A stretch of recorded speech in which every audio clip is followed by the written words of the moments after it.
بسم اللہ الرحمن الرحیم۔ شروع اللہ کے پاک نام سے جو بڑا مہربان نہایت رحم کرنے والا ہے۔ ناظرین، ابو جہل وہ بدبخت کافر تھا جس نے ساری زندگی رسول خدا صلی اللہ علیہ وآلہ وسلم کو تکلیف اور دکھ کے علاوہ کچھ نہیں دیا۔ فرعون اور نمرود کی موت کی طرح ابو جہل بھی کتے کی موت مرا۔ حضرت عبد الرحمن بن عوف رضی اللہ تعالیٰ عنہ سے مروی ہے کہ جب جنگ بدر کا میدان لگا ہوا تھا کہ معاذ اور معوذ رضی اللہ تعالیٰ عنہ میرے پاس آئے۔ انہوں نے مجھ سے دریافت کیا کہ چچا جان، ان لوگوں میں سے ابو جہل کون ہے؟ میں نے ہاتھ کا اشارہ کرتے ہوئے ان کو بتایا کہ وہ ابو جہل ہے۔ انہوں نے کہا کہ چچا جان، اس ظالم نے ہمارے نبی صلی اللہ علیہ وآلہ وسلم کو بہت ہی دکھ اور تکالیف پہنچائی ہیں، اس لیے ہم ابو جہل کو نہیں چھوڑیں گے۔ عبد الرحمن بن عوف رضی اللہ تعالیٰ عنہ فرماتے ہیں کہ جوں ہی میں نے ان بچوں کو ابو جہل کا بتایا تو وہ بچے بجلی کی رفتار کے ساتھ ابو جہل کی طرف بھاگے۔ انہوں نے ابو جہل پر ایک زوردار ضرب لگائی۔ ان کی پہلی ہی ضرب سے ابو جہل اونٹ سے نیچے گر گیا۔ پھر انہوں نے ابو جہل کے پاؤں پر تلوار کا وار کر کے اس کا پاؤں ہی ٹانگ سے الگ کر دیا۔ حضرت معاذ رضی اللہ تعالیٰ عنہ بیان کرتے ہیں کہ یہ سب کچھ ابو جہل کا بیٹا اکرمہ دیکھ رہا تھا۔ اکرمہ نے وار کر کے میرے بازو کو کاٹ دیا۔ میرا بازو کندھے سے لٹک رہا تھا، پھر میں لٹکتے ہوئے بازو کے ساتھ بھی بڑی تیزی کے ساتھ لڑ رہا تھا۔ جب بازو نے مجھے بہت ہی زیادہ تنگ کرنا شروع کیا تو میں نے بازو کو اپنے پاؤں کے نیچے رکھا اور زور لگا کر بازو کو اپنے تن سے جدا کر دیا۔ حضرت معاذ رضی اللہ تعالیٰ عنہ سے مروی ہے کہ میں نے موقع پا کر ابو جہل پر پھر وار کیا، جس سے ابو جہل کے جسم سے خون کے فوارے جاری ہو گئے۔ ابو جہل کو موت کے گھاٹ اتار کر یہ دونوں بچے رسول اللہ صلی اللہ علیہ وآلہ وسلم کے پاس جا کر عرض کرنے لگے، یا رسول اللہ صلی اللہ علیہ وآلہ وسلم، ہم ظالم ابو جہل کو قتل کر آئے ہیں۔ طبری میں بیان کیا گیا ہے کہ ابو جہل ابھی قتل نہیں ہوا تھا، بلکہ وہ درد سے چلا رہا تھا، تڑپ تڑپ کر درد سے چلاتے ہوئے موت کا انتظار کر رہا تھا۔ جب جنگ بدر ختم ہوئی تو نبی کریم صلی اللہ علیہ وآلہ وسلم نے تمام صحابہ کرام کو حکم جاری کیا کہ ابو جہل کو تلاش کیا جائے۔ سب صحابہ کرام ابو جہل کی تلاش میں مگن ہو گئے۔ حضرت عبداللہ بن مسعود رضی اللہ تعالیٰ عنہ بھی ان میں شامل تھے۔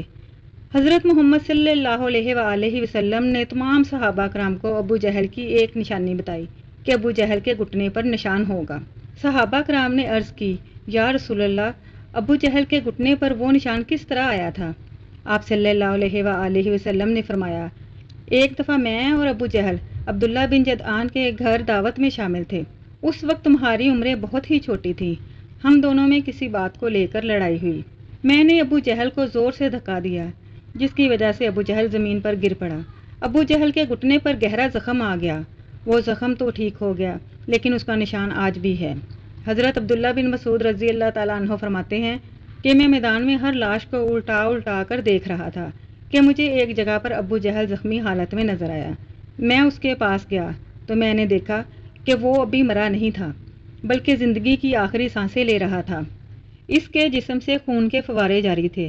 پھر میں نے امام الانبیاء حضرت محمد صلی اللہ علیہ وآلہ وسلم کی بتائی ہوئی نشانی کو دیکھا تو مجھے یقین ہو گیا کہ یہی ابو جہل ہے۔ میں نے اس کی گردن پر اپنا پاؤں رکھ کر اس کو زور سے گھسیٹا تو درد کے مارے اس کی چیخیں نکل پڑیں۔ میں نے ابو جہل سے مخاطب ہو کر کہا کہ اے خدا کے دشمن، اللہ تبارک و تعالیٰ نے تجھ کو ذلیل و خوار کر کے رکھ دیا۔ ابو جہل مجھ سے کہنے لگا کہ اس میں ذلت والی کیا بات ہے؟ میں تو اس آدمی سے بدلہ لینے کے لیے یہاں آیا تھا جس شخص کو تم لوگوں نے قتل کر دیا ہے۔ اس نے مجھ سے دریافت کیا، بتاؤ اس جنگ میں فتح کن کی ہوئی ہے؟ میں نے کہا، اس جنگ میں فتح اللہ تعالیٰ کے سچے رسول صلی اللہ علیہ وآلہ وسلم کی ہوئی ہے۔ پھر اس نے کہا کہ اے ابن مسعود چرواہے، تو بہت ہی اونچی جگہ پہنچ گیا ہے۔ دوسرا قول یہ بیان کیا جاتا ہے کہ حضرت عبداللہ بن مسعود رضی اللہ تعالیٰ عنہ نے بیان کیا ہے کہ میں نے ابو جہل سے کہا کہ تیرا قاتل میں ہوں۔ ابو جہل نے کہا کہ نہیں، تجھ سے پہلے مجھے کوئی قتل کر گیا ہے۔ ایک قول یہ بھی بیان کیا گیا ہے کہ جب ابن مسعود رضی اللہ تعالیٰ عنہ ابو جہل کے سینے پر بیٹھ کر کہنے لگے، اے اسلام کے بدترین دشمن، تم تو فرعون سے بھی زیادہ بدبخت نکلے۔ فرعون نے بھی مرتے وقت اپنی غلطیوں کو مان لیا تھا کہ میں غلط تھا، لیکن تم تو مرتے ہوئے اسلام کے خلاف بکواس کر رہے ہو۔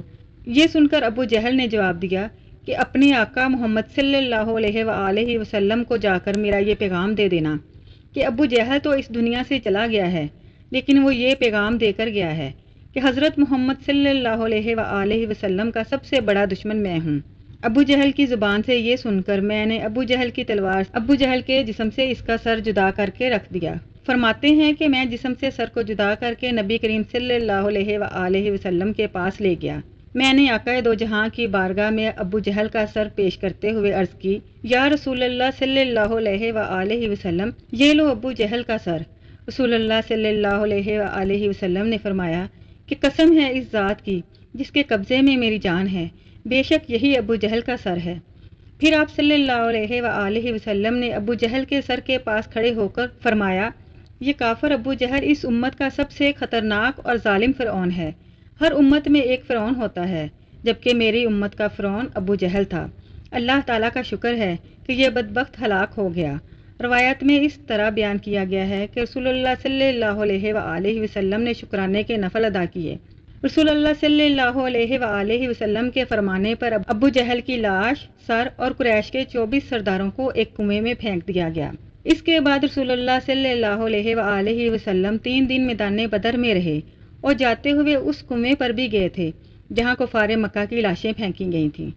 حضرت محمد صلی اللہ علیہ وآلہ وسلم نے کنویں پر کھڑے ہو کر قتل ہونے والوں کو یہ فرمایا کہ اے کنویں میں پھینکی گئی لاشوں، کیا تم نے اللہ تعالیٰ کے وعدے کو پورا ہوتے ہوئے پا لیا ہے؟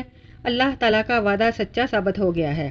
حضرت انس رضی اللہ تعالیٰ عنہ سے مروی ہے کہ رسول اللہ صلی اللہ علیہ وآلہ وسلم نے آدھی رات کے وقت ان تمام لاشوں کے نام لے کر فرمایا، اے ابو جہل بن ہشام، اے عتبہ بن ربیہ۔